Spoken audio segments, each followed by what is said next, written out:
What's up, boys? It's the Duel Factory once again with another video, and in today's video we have my Indianapolis regional deck profile. As told for you in my my Shaddoll Thunder Dragon list, I was going to be showing you the Guardragon Crusadia list that I played for Indy. Keep in mind, since then, it's been a week since I've been to that event, and I've changed my list significantly because I've noticed a lot of discrepancies and issues that the deck had. But that being said, I still like how the deck performed. I really like the fact that the deck only takes 2 cards to play every single game, and it reminds me of a lot of like BA and strategies like that. And the boards you put up are super fierce, like ending on several negations and stuff like that. It's really cool. I like the deck a lot. I think it's a lot of fun. I think it's something I'm going to continue to play, especially at the local level. I don't know if I'll take it to another event. It's also kind of neat to know that they have more support coming out in the next set. But until then, this is what we have to play with. I'm going to go ahead and show you what I have. But enough about that. Let's get started. So to start off with the deck profile, I'll go ahead and let you know right now, I play 3 of every Crusadia monster. So 3 Maximus. Their effects are really irrelevant. It's just any 2 Crusadias let you play the game. So honestly, you want to max out on them. So we have 3 Maximus, 3 Draco. This is the most important one because it's a level 4 dragon. A level 4 searchable dragon at that, so keep that in mind. 3 Arborea. She's your tuner. She also lets you play around Ghost Ogre, so keep that in mind.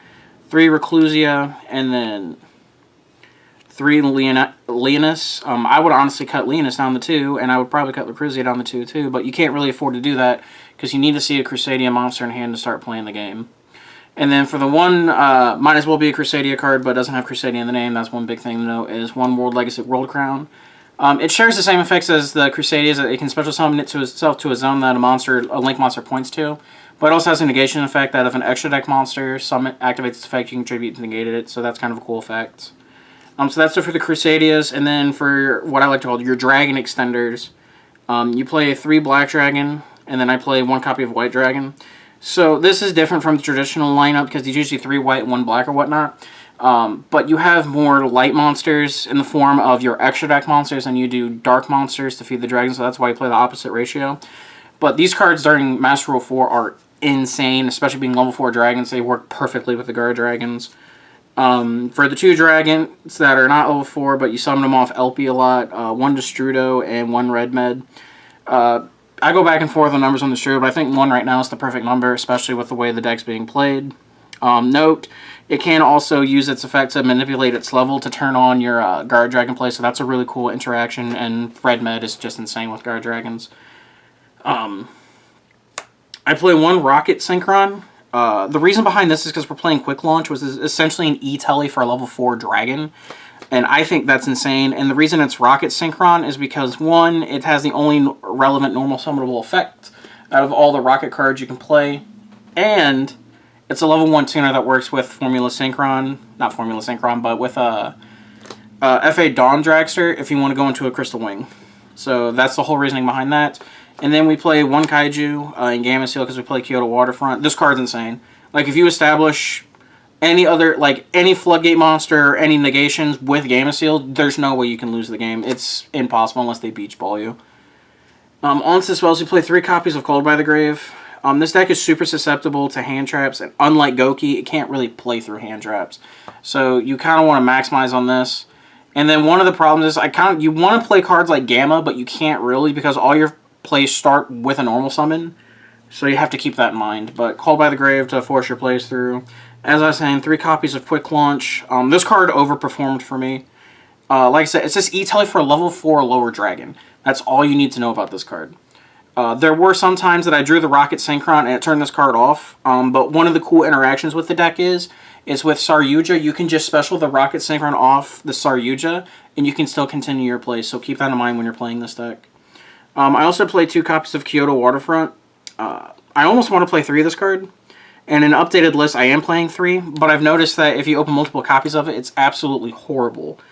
So I might go with the Patrick Hoban theory and play 2 Terraforming so that way you can get to the first one sooner, but you can take the second one out of your deck if necessary.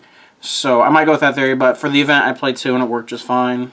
For more extenders, World Legacy Guardragon, 1 World Legacy Succession, and 1 Monster Reborn. These cards, I think the ratios on these are perfect. Sometimes I find myself wanting to play more World Legacy Guardragon, especially when your Spatha gets negated, because then you can just move your LP with the World Legacy Guardragon, but at the same time you don't want to see multiple copies. And in this build, it's searchable, especially off the Crusadia Crawler Trap card that you play to make your Equal Max live. But I don't know, I go back and forth with the ratios on cards like this. Obviously, you can't play more Monster Reborn, but I digress. And then 1 copy of Foolish Burial. And then for the traps, I just played 3 Infinite Impermanence. This is just really to stop Floodgate monsters. And it's really good against Sekka's Light stack. And then 1 Crusadia Crawler to make your Equal Max live turn 1 if you need to. So that was my main. On to my extra. So we played, I'll go ahead and show the synchros. We played 1 Dawn Dragster. It's really easy to make. Savage, this card's insane. 1 Crystal Wing. The big thing about this one that I like is its non-targeting negation, which is huge. It's really good against Sekka's Light stack because there's all monster effects anyway, so on and so forth. 1 Hot Red Dragon Archfiend Abyss. This card's insane. Anything that would blow your board out, it stops. It just does everything you want in a card. And then for the Guardragons, I play 1 LP. This is the one that summons out of your deck. 1 Argapane. This is the one that summons from the extra deck. And in the Crusadia Guardragon, you do play Pisty, which this is the one that summons from your graveyard and lets you go into multiple Saryujas in a turn. And then for the Crusadia monsters, the most important ones, I play 1 Magius. That's your Searcher. That's what gets you to Draco. Spatha. This is what moves your LP. And then Equal Max. This is the Game Ender. Plus, depending on your hands, you can go into a Regulix first. And then search Caller to turn this on to make it a form of negation. And then as for that play, I also play Regulix. That combo I'm probably going to cut from this list, but I did play it for Indy, so I wanted to show it to you.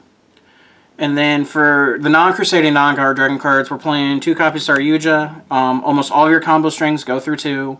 You're going to draw 8 cards in a turn. You want to have access to it. Now games 2 and 3, it's not as prevalent because then people are starting to like drawing Lockbirds and whatnot, but the card's still insane. Triple Burst.